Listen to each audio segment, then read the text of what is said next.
హైదరాబాద్ మహానగరాన్ని కాలుష్య రహితంగా తీర్చిదిద్దేందుకు పూర్తిస్థాయి ప్రక్షాళన చేయాలని ప్రభుత్వం నిర్ణయించిందని సీఎం రేవంత్ రెడ్డి తెలిపారు. ఇంటిగ్రేటెడ్ కమాండ్ కంట్రోల్ సెంటర్ లో ఆయన మున్సిపల్ అడ్మినిస్ట్రేషన్, అర్బన్ డెవలప్మెంట్ ఉన్నతాధికారులతో సమీక్ష నిర్వహించారు. తెలంగాణను ప్రణాళికాబద్దంగా అభివృద్ధి చేసుకునేందుకు ఇటీవల గ్లోబల్ సమ్మిట్ వేదికగా తెలంగాణ రైజింగ్ 2047 విజన్ డాక్యుమెంట్ ను విడుదల చేశామని తెలిపారు. ఇందులో భాగంగా ఔటర్ రింగ్ రోడ్డు లోపల ఉన్నటువంటి కోర్ అర్బన్ రీజియన్ ఎకానమీ ఏరియాను ప్రణాళికాబద్దంగా అభివృద్ధి చేయాలని ప్రభుత్వం నిర్ణయించిందన్నారు. ఇప్పటికే క్యూర్ పరిధిలోని సిటీని 12 జోన్లు, 60 సర్కిళ్లు, 300 వార్డులుగా పునర్వ్యవస్థీకరించామని, పరిపాలనను పట్టాలెక్కించాలనేదే తమ ఆలోచన అని సీఎం తెలిపారు. కోర్ అర్బన్ రీజియన్ ను ప్రక్షాళన చేయాలని ప్రభుత్వం నిర్ణయించుకుందని, హైదరాబాద్ నగరంలో అత్యంత సంక్లిష్టమైనటువంటి చెత్త నిర్వహణ సమస్యను సమర్థవంతంగా అధిగమించాలన్నారు. సిటీలో కాలుష్య నియంత్రణకు అవసరమైన పూర్తిస్థాయి ప్రణాళికలకు చర్యలు తీసుకుంటున్నామని, సిటీలో ప్లాస్టిక్ ను పూర్తిగా నిషేధించాలని ఆదేశించారు. చెరువులు, నాలాలను ఆక్రమణ నుంచి కాపాడుకోవాలని సూచించారు. క్యూర్ పరిధిలో డీజిల్ బస్సులు, ఆటోల స్థానంలో ఈవీ బస్సులు, ఆటోలను తీసుకురావాలని నిర్ణయించినట్టుగా తెలిపారు. ఈ సందర్భంగా కొత్త జోనల్ కమిషనర్లకు సీఎం దిశానిర్దేశం చేశారు. జోనల్ కమిషనర్లు ప్రతిరోజు ఫీల్డ్ లో ఉండాల్సిందేనన్నారు సీఎం రేవంత్ రెడ్డి. జోన్ల వారీగా సంబంధిత సమస్యలను పరిష్కరించాల్సిన బాధ్యత జోనల్ కమిషనర్లేదని స్పష్టం చేశారు.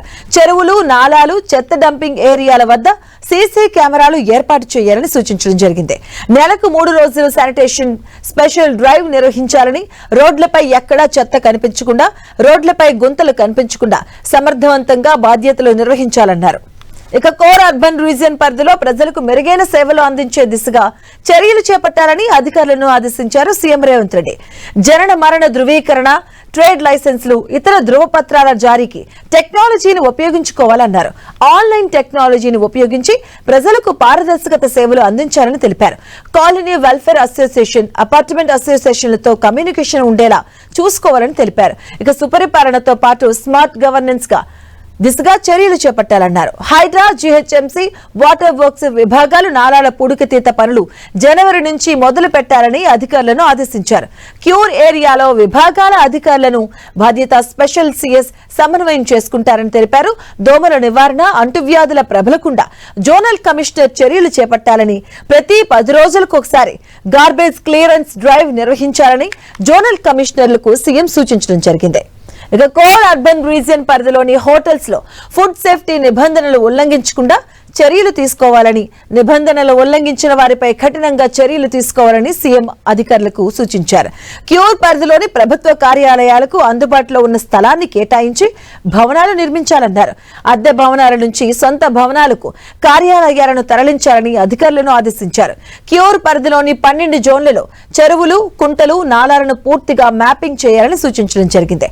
ఇక ఆక్రమణలను తొలగించి వర్షాకాలంలో వరదలతో ఇబ్బందులు తలెత్తకుండా చర్యలు తీసుకోవాలన్నారు. పెద్ద చెరువులను గుర్తించి వాటిని పునరుద్ధరించి యాక్టివిటీ జోన్స్ గా అభివృద్ధి చేయాలని సూచించడం జరిగింది. ఇక జనవరి నుంచి ప్రతి ఒక్కరూ ఫీల్డ్ లో ఉండాల్సిందని స్పష్టం చేశారు. వచ్చే 5 ఏళ్లకు యాక్షన్ ప్లాన్ రూపొందించుకోవాలని, అందరూ కలిసికట్టుగా పనిచేస్తేనే నగర భవిష్యత్ మారుతుందన్నారు.